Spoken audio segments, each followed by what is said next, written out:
Ahí está su intro, para que no estén fregando, chavos.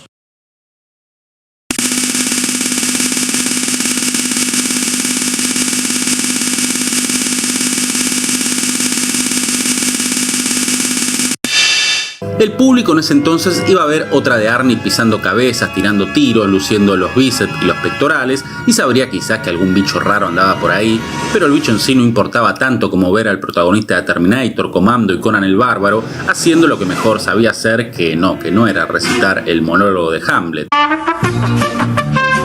Oye, Claudio.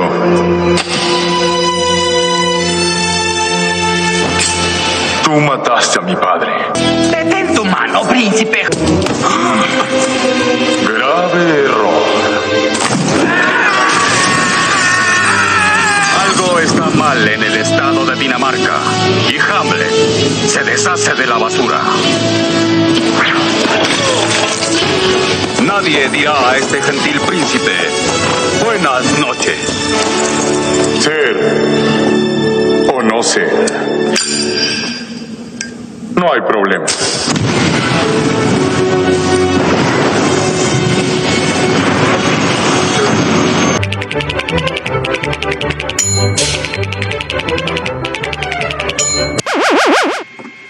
La virtud más importante de las palabras es su capacidad de evocación, generar con ellas imágenes en la conciencia.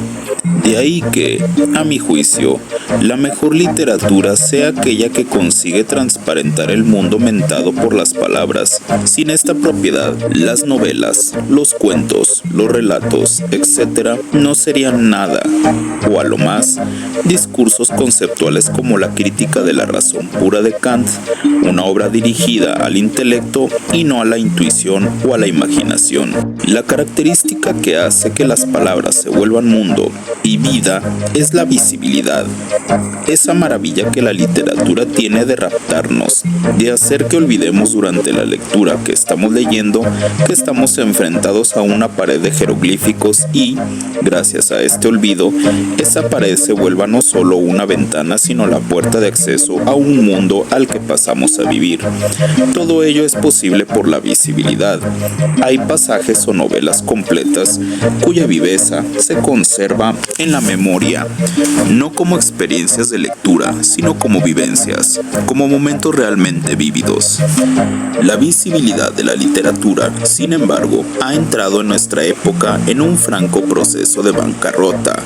La facilidad que las personas tenían de poder pasar de la palabra al mundo, de la palabra a la imagen, se está perdiendo, pues ahora se frecuenta más la imagen prefabricada que la palabra. Esto es, menos libros, más celulares y más medios audiovisuales. En lugar de leer o de escuchar un cuento, ocurre que se entra a la dimensión de la ficción a través de adaptaciones televisivas o cinematográficas. El ingreso al mundo de la ficción no se da mediante la palabra, sino directamente por la imagen. La palabra ya no muestra porque la imagen nos ha acostumbrado a no tener que realizar el esfuerzo de construir la imagen. Tolérese la redundancia. Esto explica en buena medida la época que nos ha tocado vivir y también la victoria tácita de aquella frase que todo el mundo ha repetido y que parecía tan inofensiva como elocuente. Una imagen vale más que 1000 palabras. Efectivamente, cada imagen ha hecho que prescindamos de 1000 palabras por vez. Así, la palabra rosa, cuyo poder evocativo nos hacía imaginar una rosa con sus pétalos y hasta su perfume, ahora languidece muda frente a una rosa que, por la pantalla del televisor, se agita, habla, cobra vida, arranca sus raíces del piso y, mientras estamos embobados contemplándola, echa a correr arrebentándonos la capacidad de haber sido nosotros mismos quienes, a partir de la pura palabra rosa, desarrolláramos en nuestro fuero interno toda esta secuencia de imágenes. Sin embargo, si la literatura aspira a sobrevivir, es preciso que se las ingenie produciendo unas imágenes que se impongan al lector con una fuerza más intensa que la que en breve tendrá la realidad virtual, pues la tecnología no ha llegado a su límite con las imágenes planas y sin fondo que hoy brinda la televisión, la pantalla plana, el celular, la tablet, computadora, laptop, etc.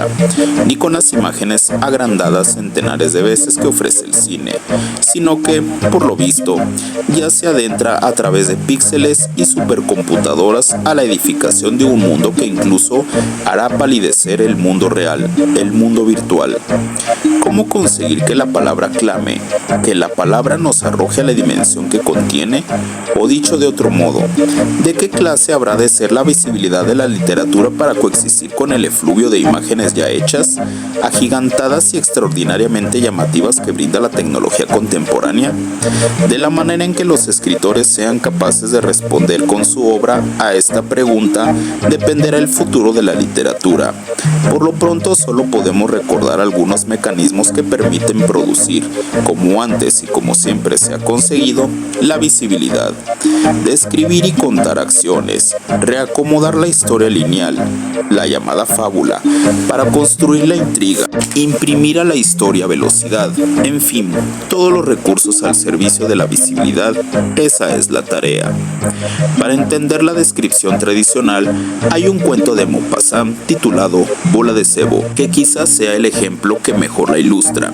En las primeras páginas de ese texto se presenta cada uno de los personajes que van a abordar la carroza que los llevará a una aventura.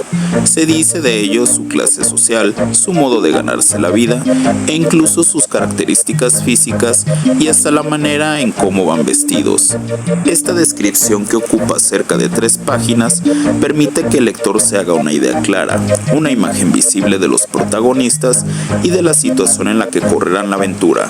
Sin embargo, el recurso tan perfectamente realizado por Maupassant ya no es un procedimiento del que pueda echarse mano, sin más, en el presente.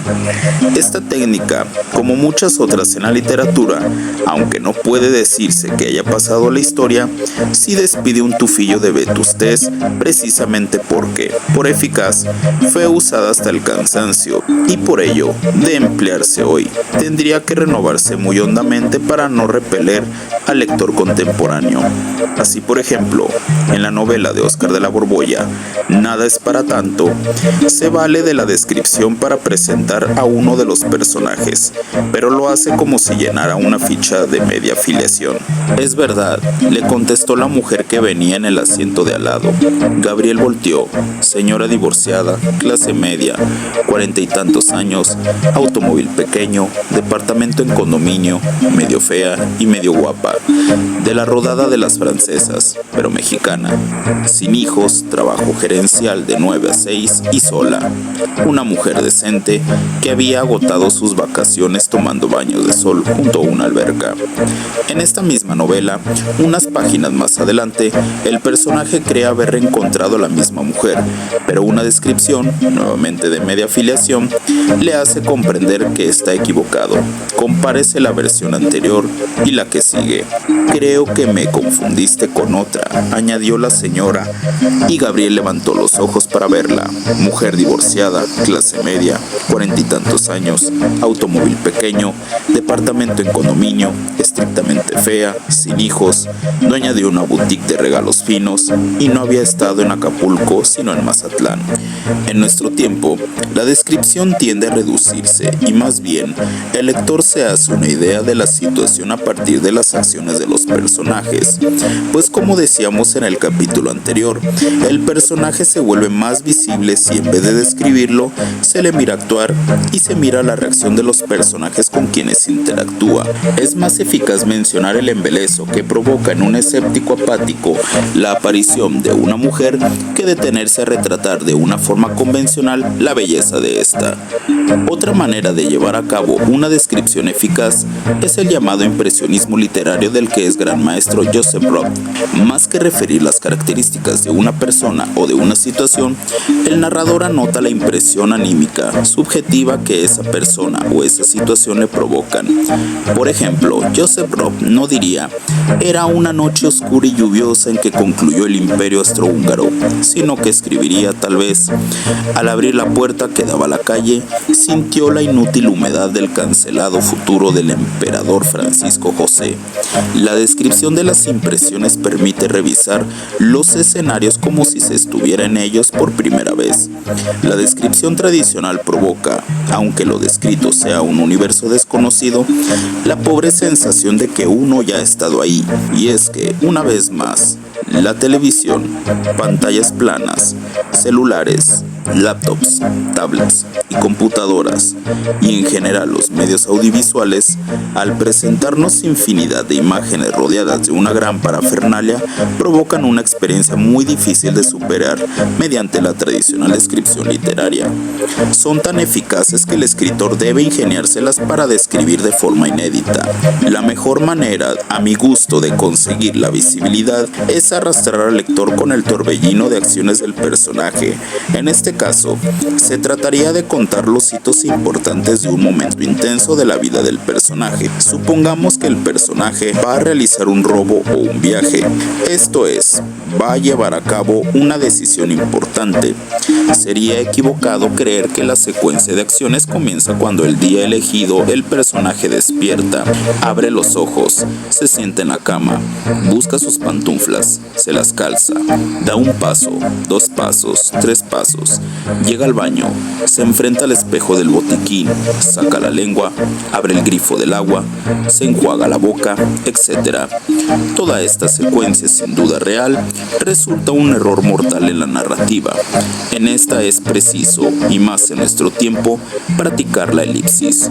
Suprimir todo lo que resulte inesencial, ya que a los lectores podría ocurrirles lo que les pasa a quienes intentan descifrar el instructivo de un aparato electrónico. Esos manuales suelen ser tan meticulosamente detallados que, lejos de facilitar la comprensión, arman un abigarrado panto de detalles que bloquean el cerebro. La visibilidad supone, en efecto, una idea de las circunstancias que rodean la historia, pero no es detallado esas circunstancias como se consigue. Es preferible que la relación que priva entre los personajes y que desencadena el curso de las acciones sea la que ilumine la situación y haga visibles a los personajes y entrañable su drama. Otro recurso que es necesario retrabajar para actualizarlo es la pausa. ¿Cómo hacer para que esta modalidad, necesariamente lenta, en la que se inscriben las reflexiones, las disquisiciones que hace el personaje o el narrador y con la que se tocan temas que dan profundidad a una obra, no provoque la sensación de fastidio como resultado de la parálisis? ¿Cómo hacer para que los pasajes escritos en pausa resulten disfrutables? Ya he dicho que el cine, sin valerse de palabras, es capaz de conmovernos en nuestras más hondas preocupaciones metafísicas. En literatura, el caso no es renunciar a esta profundidad, sino encontrar la forma de presentarla.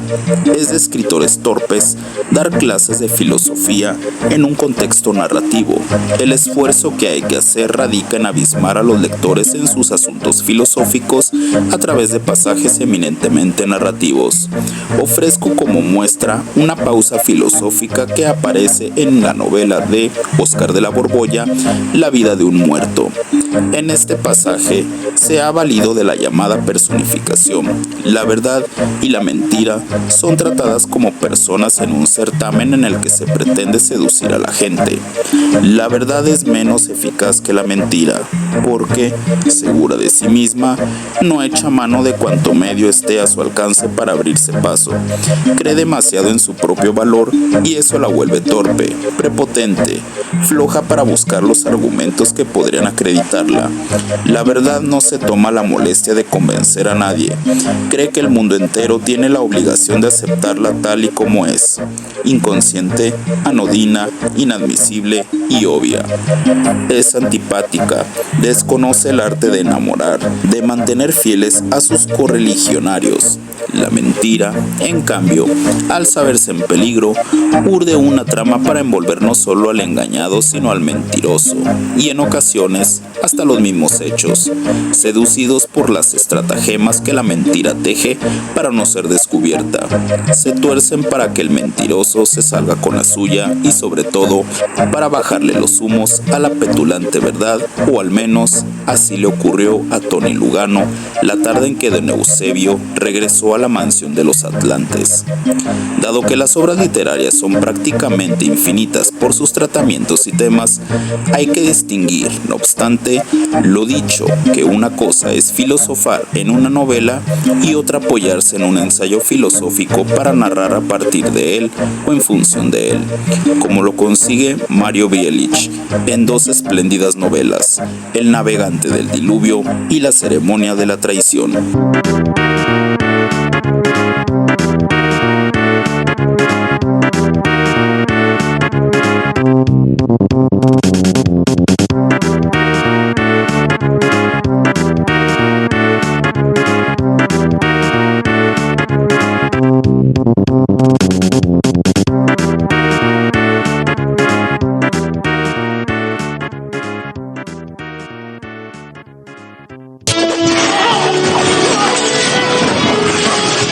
Detén tu mano, príncipe justo. ¿Quién dice que soy justo?